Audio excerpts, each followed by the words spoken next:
বাদাম আছে, ভাজা বাদাম, ঝালমুড়ি আছে, ভাজা পোড়া আছে, নিয়ে যান। বাচ্চার জন্য, নিজে খেয়ে যান। অনেক মজা এই বাদামে। ঝালমুড়ি আছে, বাদাম আছে, আসুন।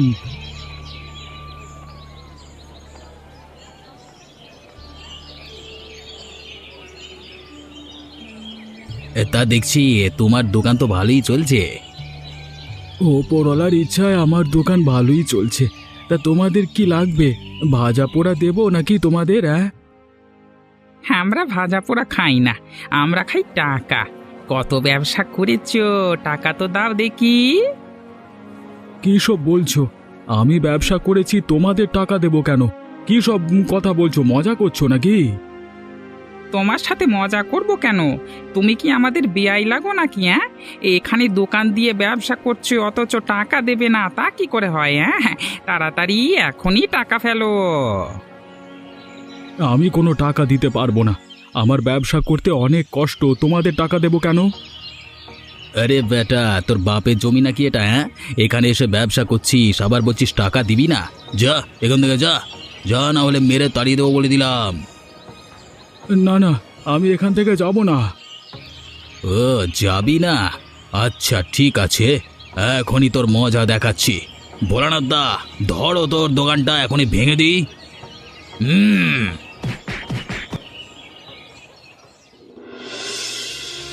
এ কি কি হয়েছে তোমার? মুখটা এমন বেজার কেন? বাজারে কিছু হয়েছে নাকি? তোমার জামা কাপড়ও তো দেখছি ছিঁড়ে গেছে। কারোর সাথে মারামারি করে এসেছো নাকি? আমি কারোর সাথে মারামারি করিনি। ওরা আমার দোকানটা ভেঙে দিয়েছে, আমাকে মেরে সেখান থেকে তাড়িয়ে দিয়েছে।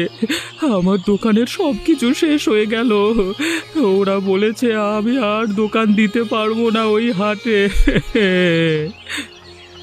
কারা এমনটা করেছে? হঠাৎ করে এমন কেন করলো? কি করেছিলে কি তুমি? আমি কিছুই করিনি। অমিত এবং ভোলানাথ হঠাৎ করে এসে আমাকে বলল ব্যবসা কেমন চলছে। আমি বললাম ভালো চলছে। অমনি ওরা আমার থেকে টাকা চাইলো। আমি যেই মাত্র টাকা দিতে রাজি হলাম না, সেই মাত্র ওরা আমার দোকান ভেঙে ফেলেছে। সে জমি তো আমার না, বাজারের জমি। আমি কেন সেখানে দোকান দেব? যদি দোকান দিতে হয় ওদের কাছ থেকে টাকা দিতে হবে, না হলে দোকান যতবার দেবে ভেঙে দেব, এরকম বলেছে। দোকান ভেঙেছে, আমাকেও মেরেছে গো। তুমি ওদের কাছে থাকতে গেলে কেন? তখন বলেছে দোকান দিতে পারবে না, তুমি বলতে আচ্ছা ঠিক আছে চলে আসতে। তারপরে কি করা যায় আমরা এখানে ভেবে নিতাম, শুধু শুধু মার খেতে গেলে। এখন কি করব সেটা বলো তো? কোনো কিছুই তো আমি ভেবে পাচ্ছি না। কি করতে পারি বলো না? তুমি এক কাজ করো, হরিপ্রসাদ বাবুর বাড়িতে যাও। সেখানে গিয়ে তাকে সবটা খুলে বলো। তিনি তো গ্রাম্য প্রধান, তিনি অবশ্যই একটা ব্যবস্থা করবেন। আচ্ছা আচ্ছা ঠিক আছে, আমি তাহলে সেখানেই যাচ্ছি। কে হে সুকান্ত, হঠাৎ করে তুমি আমার বাড়িতে? তা কি মনে করে? বড় নিরুপায় হয়ে আপনার কাছে এসেছি। আশা করি আপনি আমাকে সাহায্য করবেন। আপনি তো আমাদের গ্রামের মোড়ল। আপনি যদি আমাকে সাহায্য না করেন তাহলে কার কাছে যাব বলুন তো? কোনো উপায়ান্তর না পেয়ে আমি আপনার কাছে এসেছি। আমার কাছে এসে ভালোই করেছো। তাহলে আগে বলো তোমার কি সমস্যা? কি ব্যাপারে আমি তোমাকে সাহায্য করব? না বললে আমি কিভাবে বুঝবো? আপনি তো ভালো করেই জানেন আমি গ্রামের হাটে একটি দোকান দিয়ে ভাজা পোড়ার দোকান করেছি। আজকে সকাল সকাল অমিত এবং ভোলানাথ সেটা ভেঙে দিয়েছে। আমার কাছে চাঁদা চেয়েছিল, সেটা দিইনি। তাই বলে ওরা এই কাজ করেছে।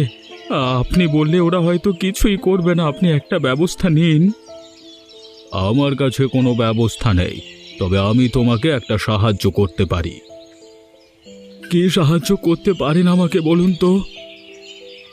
আমার কাছে অনেক ঠেলা গাড়ি আছে, তুমি একটা নিয়ে যেতে পারো। তবে প্রতি মাসে ভাড়া চোকাতে হবে। তুমি চাইলে প্রতিদিনের ভাড়া প্রতিদিন দিতে পারো। হ্যাঁ, তো আবার একসাথে গোটাটাও দিতে পারো যখন ইচ্ছে। যেখানে তোমার দোকান দেবে সব সময়, মানে হাটেও বসতে হবে না। মানে ভালোই হবে তোমাদের, বুঝলে?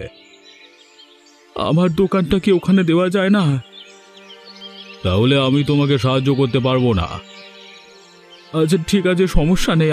আপনি আপনি আপনি আপনার ঠেলা গাড়ি আমাকে দিন, এতেও তো আমার ব্যবসাটা চলবে। আচ্ছা ঠিক আছে, তাহলে ঠেলা গাড়ি নিয়ে যাও, ভাড়া কিন্তু চুকিয়ে দেবে। আমি বলেছিলাম না, হরিপ্রসাদ বাবু নিশ্চয়ই তোমাকে কোনো না কোনোভাবে সাহায্য করবে। তুমি তো শুধু শুধুই এত চিন্তা করছিলে। সাহায্য করছেন আমার ছাই, তিনি আমাকে এই ঠেলা গাড়িটা দিয়েছেন, এতে আর কেমন সাহায্য হলো? আমার দোকান তো ফিরিয়ে দিল না।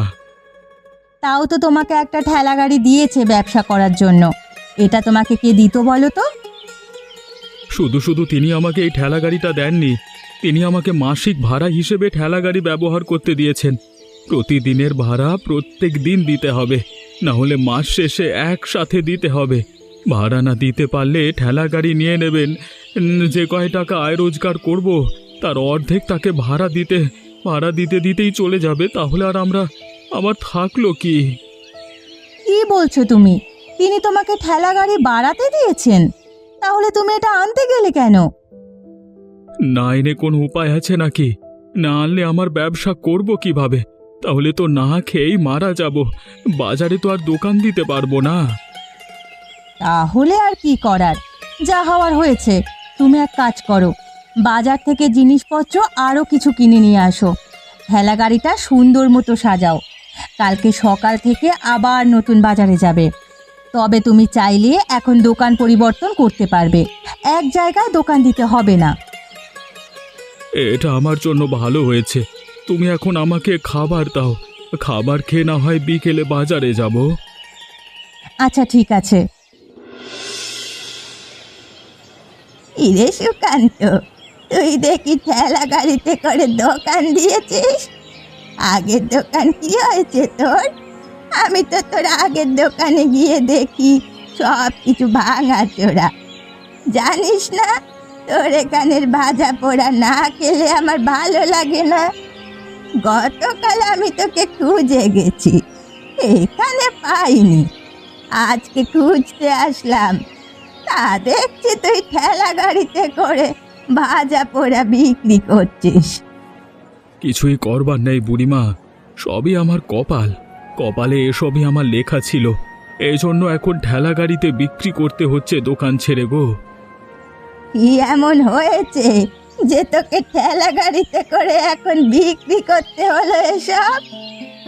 কি করব বুড়িমা বলো, ওখানে দোকান দেওয়ার জন্য চাঁদা দিতে হবে। আমার তো আর নিজের জমি নেই, কিভাবে চাঁদা দিয়ে ব্যবসা করব বলো তো? সেজন্য খারাপ মানুষজন এসে আমার দোকান ভেঙে দিয়েছে।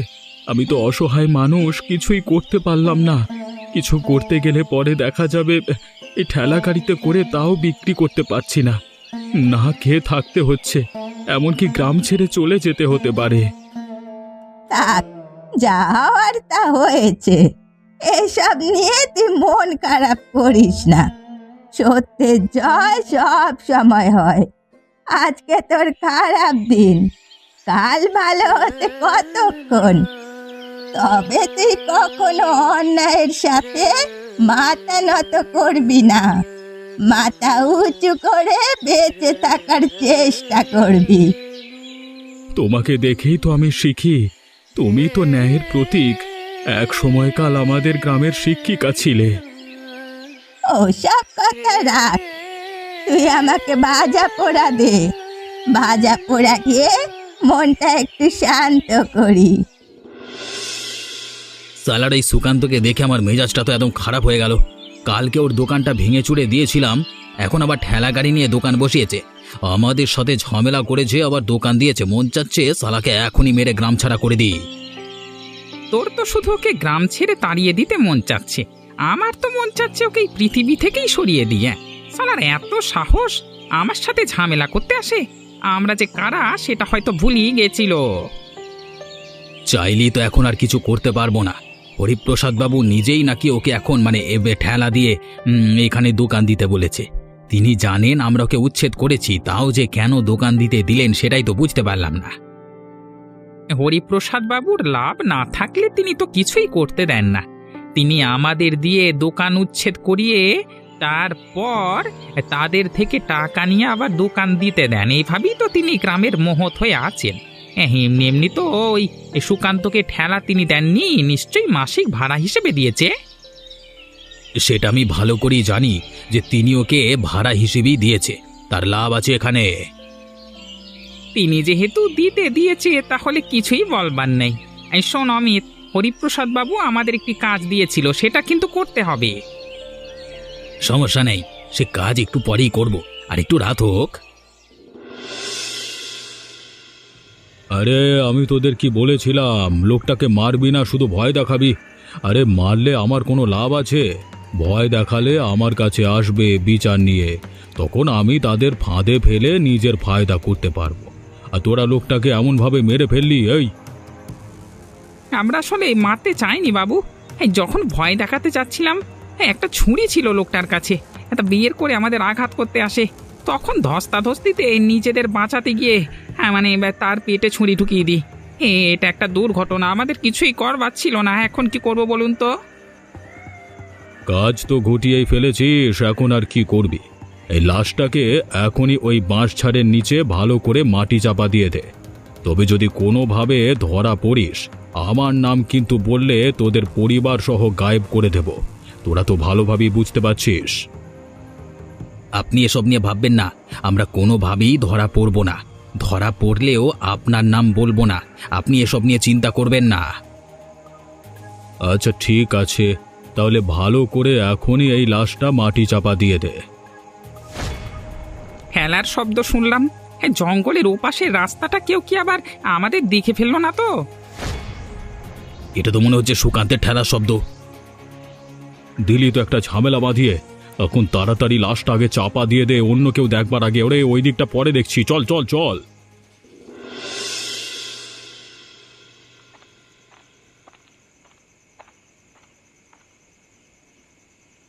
এ কি, তোমাকে দেখে এমন মনে হচ্ছে কেন? তোমার চোখ মুখ সব শুকিয়ে গেছে, মনে হচ্ছে কিছু দেখে তুমি ভয় পেয়েছো। কি হয়েছে গো, বলো না আমাকে, তোমার শরীর এভাবে কাঁপছে কেন? কি দেখলাম? না না না না না, আমি নিশ্চয়ই ভুল দেখেছি। আমি কোনোভাবেই বিশ্বাস করতে পারছি না। না না, এ হতে পারে না, নিশ্চয়ই আমি ভুল দেখেছি। আমি কি দেখলাম? আরে কি হয়েছে? একা একা এমন করে কথা বলছো কেন? কি হয়েছে সবটা আমাকে খুলে বলো। তুমি কি দেখে এভাবে ভয় পেয়েছো? কি হতে পারে না? আমি বাজার থেকে ঠেলা নিয়ে ফিরছিলাম জঙ্গলের পাশে রাস্তা দিয়ে। সেখানে দেখলাম হরিপ্রসাদ বাবু, অমিত এবং ভোলানাথ একটি লোককে খুন করে দিয়েছে, আর লাশ তারা বাঁশবাগানের ঝোপের নিচে পুঁতে রাখছে। কোনোভাবেই তো আমি এটা বিশ্বাস করতে পারছি না। আমি কি ভুল দেখেছি কিনা সেটাও তো বুঝতে পারছি না। না না না না, এ হতে পারে না। এ তুমি কি বলছো? তোমাকে কেউ দেখে ফেলেনি তো? তোমাকে যদি ওরা দেখে ফেলে তাহলে কিন্তু অনেক বড় ঝামেলা হয়ে যাবে। যদি কিছু দেখে থাকো তাও কিন্তু স্বীকার করবে না ওদের কাছে, তাহলে কিন্তু ওরা আমাদের শেষ করে দেবে। ঠিক আছে ঠিক আছে, আমি কারোর কাছে এ কথা বলবো না। অন্তত ওদের কাছে কিছু শিকার পাবো না। পরেরটা পরে দেখে নেব। তুমি এখন আমাকে এক গ্লাস জল খাওয়াও তো, আবার গলা শুকিয়ে গেছে।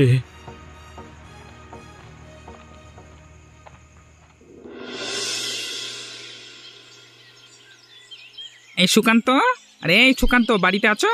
বেরিয়ে এসো, তোমার সাথে কথা আছে। এত সকাল সকাল কে আমাকে ডাকছে? কে তুমি আগে সেটা বলো।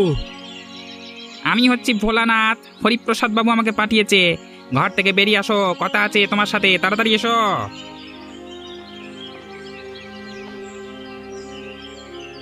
এখনো পর্যন্ত ঠিকমতো আকাশ ফর্সা হয়নি, তার আগে আপনারা আমার বাড়িতে এসে হাজির হয়েছেন। কি হয়েছে? হরিপ্রসাদ বাবু কেন ওকে এত ভোরবেলা ডাকছে? এসব প্রশ্ন আমাদের কাছে জিজ্ঞেস করলে তো হবে না, আমরা তো কিছুই জানি না। হরিপ্রসাদ বাবু ডেকেছেন, হরিপ্রসাদ বাবুর কাছে যাবে, তিনি নিজেই বলবেন কেন ডেকেছেন। তা আমরা জানি না কেন তিনি ডেকেছেন। হঠাৎ করে তিনি আমাকে ডেকে পাঠালেন কেন, কিছুই তো বুঝতে পারছি না। গতকাল দিনেও তো তার সাথে দেখা হয়েছিল। আমরা এত কথা তো তোমার সাথে বলতে পারবো না। তিনি তোমাকে ডেকেছে, তুমি সেখানে যাবে, মনে হচ্ছে ঠেলা নিয়ে তোমার সাথে কোনো কথা বলবে, সেই জন্যই হয়তো ডেকেছে। তুমি চলো। আমি তো ঠেলার সম্পূর্ণ টাকাটা অগ্রিম দিয়ে দিয়েছি, তাহলে তিনি আমাকে কেন ডেকেছেন? তুমি কিন্তু কথা একটু বেশি বলছো। বেশি কথার ফল কিন্তু ভালো হয় না। শেষবারের মতো বলছি, যাবে কি না? আচ্ছা ঠিক আছে, যাবে। আমিও আসি তাহলে। না না, আপনার আসতে হবে না, আপনি বাড়িতেই থাকুন। এই তুমি চলো সুকান্ত।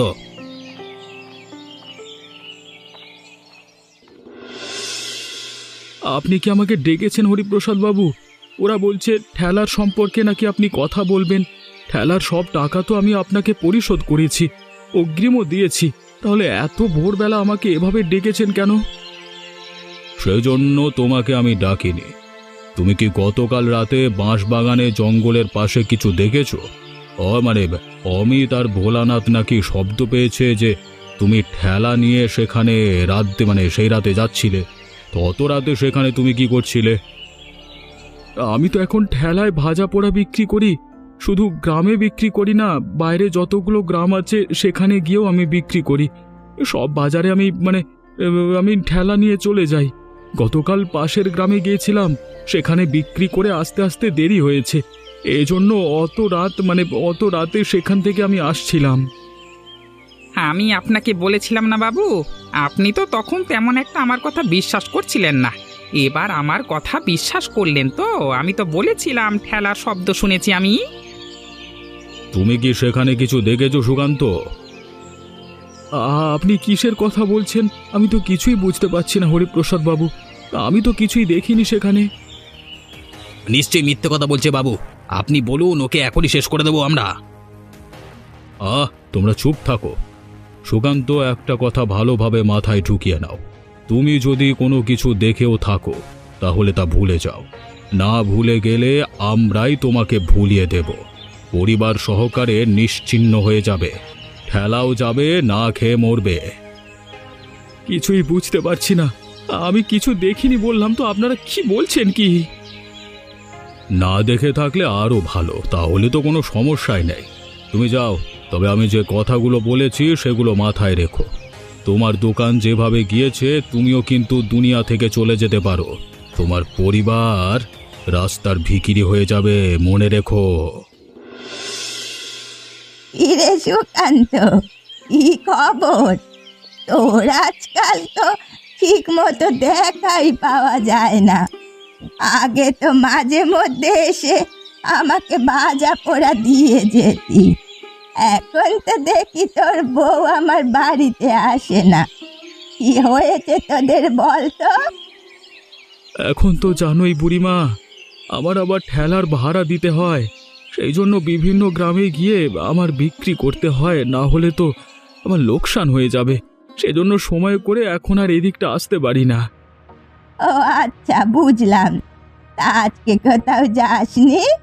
দুজন মিলেই তো আমার এখানে এসেছিস। আজ কি দোকান বন্ধ করে দিয়েছিস? একটা বড় বিপদে পড়ে তোমার এখানে এসেছি বুড়িমা। তোদের আবার কি বিপদ বল? গতকাল রাতে আমি একটা খুন হতে দেখেছি। সে খুন করেছে হরিপ্রসাদ বাবু, অমিত আর ভোলানাথ। আমি সেটা দেখতে পেয়েছিলাম। তারা কিছুটা আন্দাজ করতে পেরেছে, তাই সকালে এসে আমাকে বাড়িতে ডেকে নিয়ে গিয়েছিল। আমাকে মারবার হুমকি দিয়েছে এবং মুখ বন্ধ করে রাখতে বলেছে। এখন আমি কি করব কিছুই তো বুঝতে পারছি না বুড়িমা। এসব তুই কি বলছিস? ও যা বলছে সব কিছুই সত্যি। বলছে তুমি আমাদেরকে বাঁচাও বুড়িমা। কি করব বলো? তোদেরকে আমি সব সময় সত্যের পথে থাকতে বলেছি, কখনো অন্যায়ের সাথে মাথা নত করবি না। তুই চল, এখনই আমার সাথে থানায় যাবি। চল, থানায় গিয়ে দারোগা বাবুকে সবটা বলে আসবো, তারপর তারাই ব্যবস্থা করবে। তুই সাক্ষী দিতে পারবি না? তুমি যেহেতু বলেছ, আমি সব কিছুই পারবো। চলো চলো তাহলে। হ্যাঁ বলো, তোমাদের কি অভিযোগ, কি সমস্যা নিয়ে এসেছো, সবটা খুলে বলো। আরে ভয় পাস না সুকান্ত, তুই যা দেখেছিস সবটা খুলে বল। পুলিশ সাহেবরা আছে, কোনো সমস্যা নেই, তারাই ব্যবস্থা করবে। আরে ভয় পেতে হবে না, বলো, আমরা তো এখানে আছি। সবই নিঃসন্দেহে, নির্দ্বিধায়, নির্ভয়ে তুমি বলতে পারো। আরে কোনো সমস্যা হবে না। আমি একটি খুন হতে দেখেছি আমার নিজের চোখে, সেটাই আপনার কাছে বলতে এসেছি। কাকে তুমি খুন হতে দেখেছো? তোমাদের গ্রামে একটা লোক তো নিখোঁজ, এ ব্যাপারে কিছু দেখেছো কি না? সে ব্যাপারে কিনা আমি ঠিক বলতে পারবো না, তবে আমি আমাদের গ্রামের মোড়ল হরিপ্রসাদ বাবু আর তার ওই চামচা দুজন অমিত আর ভোলানাথ, তাদের দেখেছি একটা লোককে খুন করে বাঁশ ঝাড়ের নিচে চাপা দিয়ে রাখতে মাটি চাপা দিয়েছে তারা। তুমি সব কিছু জেনে বুঝে বলছো তো? হরিপ্রসাদ বাবু কিন্তু গ্রামের মোড়ল, পরে যদি কিছু প্রমাণ না করতে পারো তাহলে কিন্তু তোমার অবস্থা খারাপ করে দেবে তিনি। হ্যাঁ, আমি একদম নিজের চোখে দেখেছি, তারা সেখানে ছিল। লাশটা এখন কোথায় রেখেছে সেটাও আমি জানি। আপনি আমার সাথে গেলে আমি দেখিয়ে দিতে পারবো। সেরকম হলে তো ভালোই হয়। এই হরিপ্রসাদ বাবুর বিরুদ্ধে আগেও অনেক অভিযোগ আছে, কোনোটাই প্রমাণ হয়নি, তাই জন্য ব্যবস্থা নিতে পারিনি। তুমি যে দেখেছো তা তিনি জানেন? তিনি সবটাই জানে। আমার স্বামীকে ভোরবেলা নিয়ে গিয়ে তিনি হুমকিও দিয়েছেন।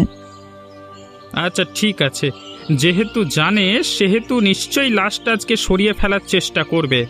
আজকের রাতে তাহলে আমি আমার বাহিনী নিয়ে সেখানে থাকবো। হ্যাঁ, তোমরাও থাকবে, নিশ্চয়ই লাশ নিতে আসবে ওরা। আমি রাতে যাব, তোমরাও এসো, কেমন?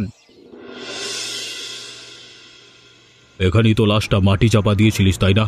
তাড়াতাড়ি তো এখান থেকে লাশটা সরিয়ে দিতে হবে। আপনি যে কি করেন না বাবু, এখন আবার এখান থেকে লাশটা সরিয়ে নেবেন কেন? লাশটা ওঠালি তো এখন দুর্গন্ধ হয়ে যাবে। তোদের মাথায় আমার মতো বুদ্ধি থাকলে তোরাই তো গ্রামের মোড়ল হতিস। আমি না রে বোকার দল। এখানে যদি লাশটা থাকে, সুকান্ত যদি কারো কাছে বলে, তারপর যদি এখানে এসে তারা লাশ সহ প্রমাণ দেখতে পায়, তখন আবার কি হবে? লাশটা এখন এখান থেকে সরিয়ে ফেললে এখানে আর কোনো প্রমাণ থাকবে না। তখন সবাই বলবে সুকান্ত মিথ্যে বলেছে। তাড়াতাড়ি লাশটা তোল। আসলে আপনার মাথায় বুদ্ধি ঠাসা। বুদ্ধির প্রশংসা পরে করবি, আগে লাশটা তোল। আপনি তো আর বাঁচতে পারবেন না। প্রমাণ তো হয়েই গেল যে আপনি খুন করিয়েছেন, সব প্রমাণ হাতে ধরা হয়ে গেল। একে একে তোমরা সবাই এখানে কি করছো? আপনি যে মানুষ খুন করেছেন, গ্রামের মানুষের উপর অত্যাচার করেন, সেটা প্রমাণ দিতেই আজকে এমনটা করলাম। অন্যায়ের সাথে আপোষ করি না। এটা করে তুই কিন্তু ভালো করলি না সুকান্ত, এর ফল কিন্তু ভোগ করবি।